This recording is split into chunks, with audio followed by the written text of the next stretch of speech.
गावाकडे जाऊन मरतात. प्रारब्धाची गती.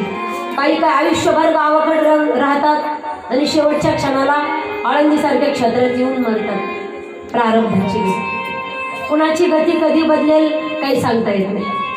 दोघं एकाच आश्रमामध्ये शिकले, एकाच गुरुकडे शिकले, पण भगवान श्रीकृष्ण द्वारिकाधीश बनले आणि सुदामा मात्र दरिद्री.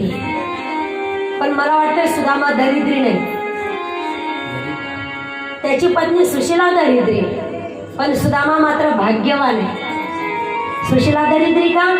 कारण सुशीलेला संसाराचा हवे असेल, तिला काहीतरी मिळण्याची आशा आहे, तिला लोभ आहे, तिला अपेक्षा आहे. अपेक्षा असाव्या, लोभ असावा, हव्यास असावा, तो पण परमात्म्याबद्दल असावा. सुदामाचा लोभ वेगळा आहे आणि सुशीलेचा लोभ हव्यास वेगळा आहे.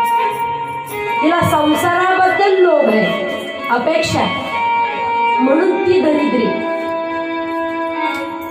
दरिद्री कोणाला म्हणावं?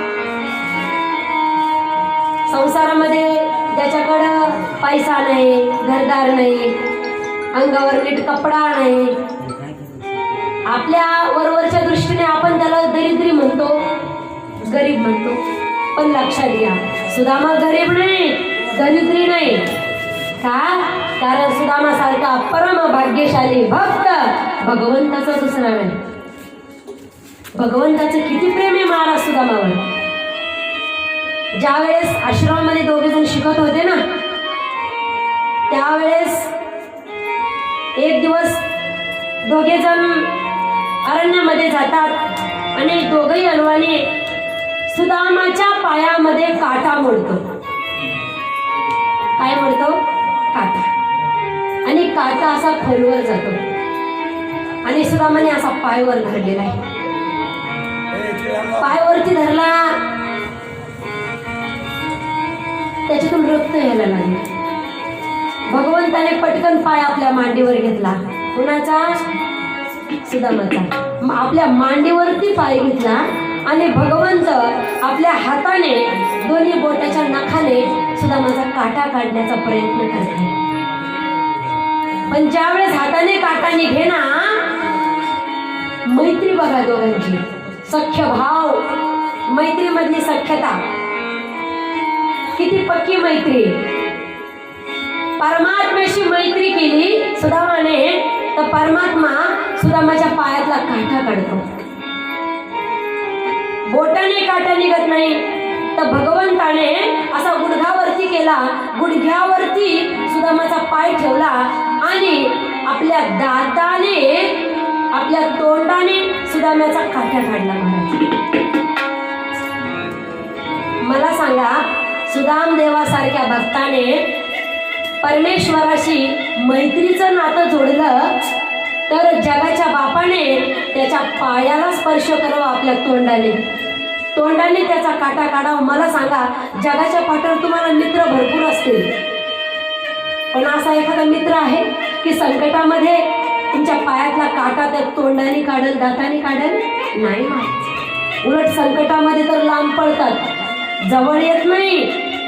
हाँ, सुख के सब साथी, दुख में ना कोई.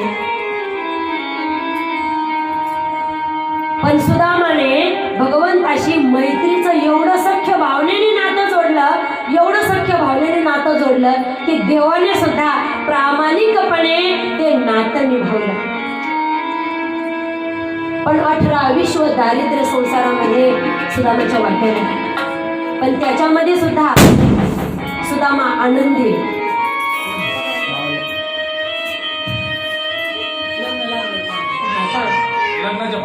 बरोबर. आणि सुदामा आनंदी. कोणत्या परिस्थितीमध्ये आनंदी आहे?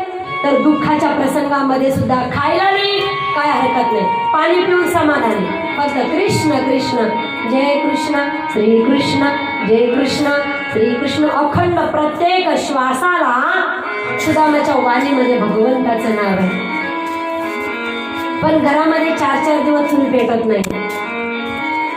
जेवढी भिक्षुक येईल स्वतःहून मागायचं नाही. आता काळ बदलला महाराज. आताचे ब्राह्मण स्वतःहून मागतात, इतकं द्या तितकं द्या, आमकं द्या फलानं द्या.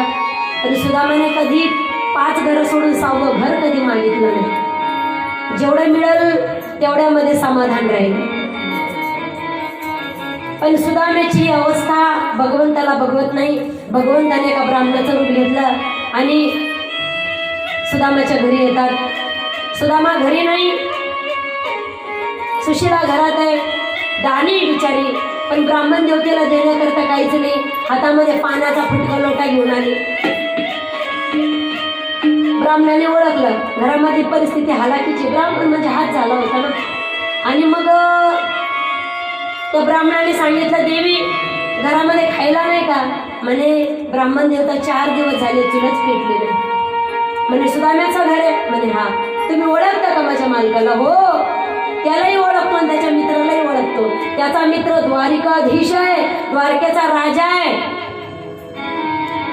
एवढंच म्हटलं, ब्राह्मण देवता निघून गेला. आणि मग संध्याकाळी सुदामदेव आले. जय कृष्ण श्री कृष्ण, जय कृष्ण श्री कृष्ण असं करत करत आज चूल पेटलेली नाही. सुशीला म्हणते, स्वामी हे दारिद्र्य किती काळ, आपण तर उपाशी आहे ठीक आहे, पण आपले लेकरं बाळ सुद्धा उपाशी मरतायत, हे काही बरं नाही. मी ऐकलंय तुमचा सखा, तुमचा मित्र, ज्याचं तुम्ही सतत नाव घेता, तो द्वारिकाधीश आहे. कमीत कमी त्याला भेटायला तरी जा. तिच्या मनामध्ये आशा आहे, लोभ आहे की कमीत कमी त्या रूपाने काहीतरी आपल्याला तो देईल. त्यावेळेस सुदामदेव म्हणतात की देवी भगवंताच्या भेटीला, साधू संतांच्या भेटीला, गुरुच्या भेटीला, वरिष्ठांच्या भेटीला जाताना खाली हात जाऊ नये. काहीतरी नेलं पाहिजे. आपल्याकडे माझा मित्र द्वारिकाधीश आहे, त्याच्या योग्यतेचं नेण्यासारखं माझ्याकडे काहीच नाही. आणि मग ते म्हणते, त्याची काळजी तुम्ही करू नका, मी बरोबर नियोजन करते. शेजारणीकडे गेली, हिच्याकडनं मुठीभर तांदूळ, तिच्याकडनं मुठभर तांदूळ, 4-5 घरचे तांदूळ आणले. आता प्रत्येकाच्या घरामध्ये एकच क्वालिटीचे तांदूळ असतात का? नाही. कुणाच्या घरात बासमती असेल, कुणाकडे इंद्रायणी असेल, कोणाकडे